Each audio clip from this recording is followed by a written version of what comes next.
ముందు నిలబడి ఎవరు లేని నీకు సపోర్ట్ ఎలా ఎలా కనపడతారంటే ఈయన అబ్రహాం గారు ఇద్దరు. అబ్రహాం ఇప్పుడు ఉదాహరణకి మనం ఉన్నాం.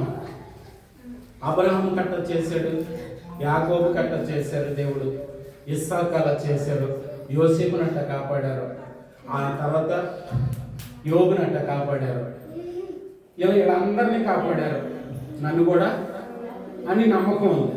కానీ అబ్రహాం కంట అంతకుముందు ఎవరినన్నా కాపాడిన దాఖలాలు అంటే దాని అర్థం ఏంటి? విశ్వాసానికి అసలు ఆధారం లేనప్పుడు దేవుడిని నమ్మాడంట అబ్రహాం. దేవునికి స్తోత్రం. మనకేంటంటే ఎవడో చెప్పాలి, ఎవడికో జరిగితే మనకు కూడా జరుగుతుందని నమ్మకం మనకి. కానీ ఎవరికి జరిగినా జరగకపోయినా నా దేవుడు నా దేవుడు నా పట్ల జరిగిస్తాడని నమ్మాడంట అబ్రహాం. విశ్వాసానికి అసలు ఆధారమే లేనప్పుడు నమ్మాడు అబ్రహాం. ఈ ఏలియా కూడా అంతే. చుట్టూ ఒక్కడు కూడా సపోర్ట్ లేడు. 450 మంది బయట ప్రవక్తలు ఉన్నారు, కానీ ఏ సపోర్టు లేదు.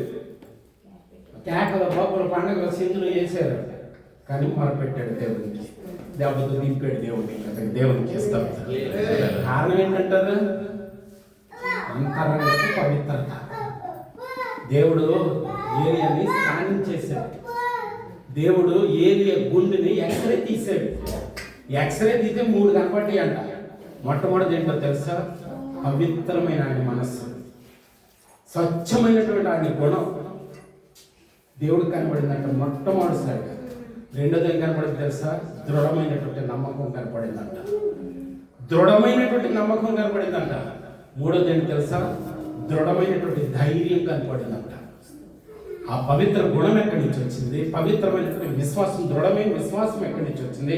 దృఢమైనటువంటి ధైర్యం ఎక్కడి వచ్చింది? ఎలా మాట్లాడింది? అసలు ఉత్తరం రాశాడు ఒక్కొక్కడికి.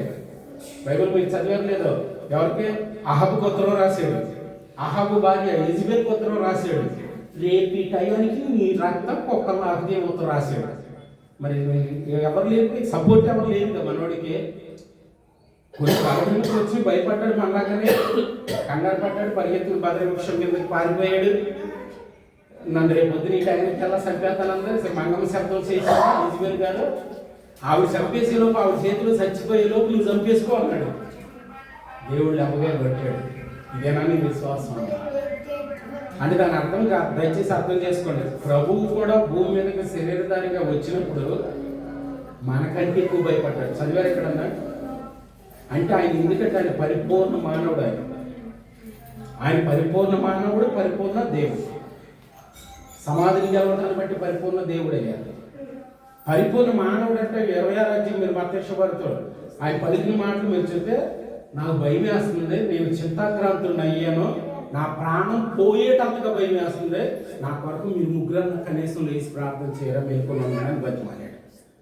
మనం అనమా అర్ధరాత్రి అప్పుడప్పుడు తేడా వస్తే సైతాన్ వచ్చి నొక్కేసిన సందర్భాలు లేవా? పక్కన మన వాళ్ళందరూ ఉంటారు, అయినా సరే మిలుకునే ఉంటాం, ఈ లోపల వచ్చి నొక్కేది. అరే నీ మిలుకునే ఉండగానే నొక్కేస్తాను, నీ ఎవరు లేదు, మరి మళ్ళీ వచ్చి నొక్కేస్తాను, నువ్వు గది లేదు, లేచి కూర్చోన్నా పక్కన. అందుకే పౌలు గారు అంటారు, పిచ్చోడా, యేసు ప్రభు మన వాళ్ళని మనకంటే ఎక్కువగా అన్ని విషయాల్లో శోధించబడ్డాడు రా. అన్ని విషయాల్లో మనకంటే ఎక్కువగా. అంతకంటే భయంకరమైంది ఏదన్నా వస్తే దాని నుంచి తప్పించుకునే ఏర్పాటు కూడా ఆయనే చేస్తాడు. కాబట్టి ఏలియా జీవితంలో ఈ 3 గుణ లక్షణాలు. మొట్టమొదటిది ఏంటంటే ఆయన గుణం పవిత్రమైనది. అందుకే బుద్ధి మారితేనే మనిషి మారుతాడు. రెండో గుణం ఏంటంటే ఆయనలో ఉన్నది విశ్వాసం. ఎంత విశ్వాసం అంటే ముందు ఆ మొదటిది తీసుకొచ్చి, ఆ ప్రథమది తీసుకొచ్చి దేవునికి ఇవ్వు, తర్వాత నీ పిండి అయిపోతే చూసుకో, అది విశ్వాసం. అంతేకాదు బైబిల్ అంతటిలో కూడా లాజరును లేపినప్పుడు వీళ్ళందరూ చుట్టూరు ఉన్నారంటారా? నేను మామూలుగా అడుగుతున్నాను, నాకు తెలియదు నిజంగా. చుట్టూరు ఉండగానే లేపారా లాజరుని? ఆ వివరణ అయితే నాకు బైబిల్లో కనపడాలి, కానీ ఈ వివరణ కనపడేది. సరే కొంత ఇద్దరు వాళ్ళు కొడుకు చచ్చిపోయాడు కదా, ఆవిడ కూడా అక్కడ ఉండి సోత ఉండంగా లేపాడు ఆయన. దేవుడికి ఇస్తారు. మీరందరూ వెళ్ళిపోండి. ఇప్పుడు యేసుప్రభు ప్రార్థన చేసేటప్పుడు ఏం చేశారంటే మిగతా వాళ్ళందరికీ దూరంగా వెళ్ళి చేతులు తల పైకెత్తి ఆకాశం వైపు కన్నులెత్తేవాడు ఆయన. కానీ ఇక్కడ ఏలియా, నేను ఏ పాపం చేశాను, నేను అడిగాను అసలు ఇమ్మని కొడుకుని ఇచ్చిన కొడుకుని ఇంత దారుణం తీసేసుకున్నావు అని ఇట్లా మాట్లాడేదంటే ఆవిడ ఎదుటే అప్పటికప్పుడే స్పాట్లో ఆవిడ చూసేదట్టే బెడ్ మీద బొక్కబారులుగా పడుకుని, అంటే మీరు ఒకటి ఏమాలోచిస్తుంది, నేను ఏం చెప్పదలుచుకున్నానంటే, నేను ఇట్లా పొడుగుని ప్రార్థన చేస్తే ఒకవేళ ఏ బతకకపోతే నా పరువు ఏమవుద్ది, నా యాజక ధర్మం ఏమవుద్ది, నా పాస్టర్ ప్రార్థన ఏమవుద్ది అని ఏం ఆలోచించాల. అంటే అసలు డౌట్ లేకుండా ప్రార్థన చేశాడు. అంటే విశ్వాసం ఉంటుంది, పాస్టర్ విశ్వాసం అంటే నా దేవుడు ఖచ్చితంగా లేపుతాడు.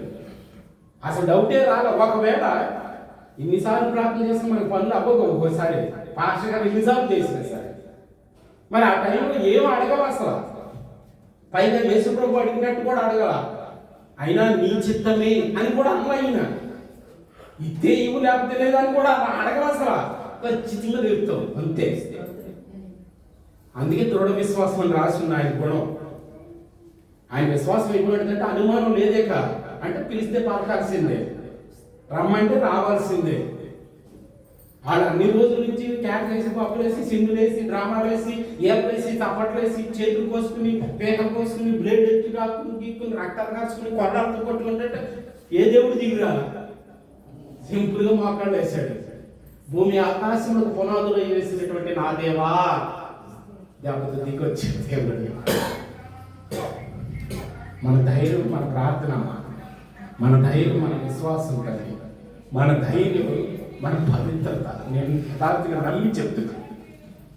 మనసును అదుపు చేసుకోండి, బుద్ధిని పాడు చేసుకోవద్దు, కళ్ళకి లోకు ఇవ్వద్దు, మనసుకు లోకు ఇవ్వద్దు. ఏదే గురించి చదువుతుంటే ఒక్కోసారి అసలు ఓడుకొని ఒక రకమైన శక్తి వచ్చేసింది. ఒంటరికి వచ్చింది, దెబ్బ మీద పాలు దగ్గరికి వచ్చి చదువుకున్న చెట్టు కిందకి వచ్చింది. దేవుడు మాట్లాడుతుంటే అసలు ఎలా ఇలా చేయగలిగావు దేవా, ఎలా ఇలా చేయగలిగావు అంటే అసలు ఏ అనుమానం లేదు. ఏలియాకి దేవుడు మాట్లాడతాడా, దేవుడు వస్తాడా, దేవుడు కార్యం చేస్తాడా, ఏ అనుమానం లేదు. దేవుడు ఎంత ఆధిక్యతనిచ్చాడంటే వచ్చి వెళ్ళిపోదాం. అందరూ చూస్తుండగానే పరలోకానికి ఎత్తబడ్డ మహిమ కేవలం 3 గుణ లక్షణాలు.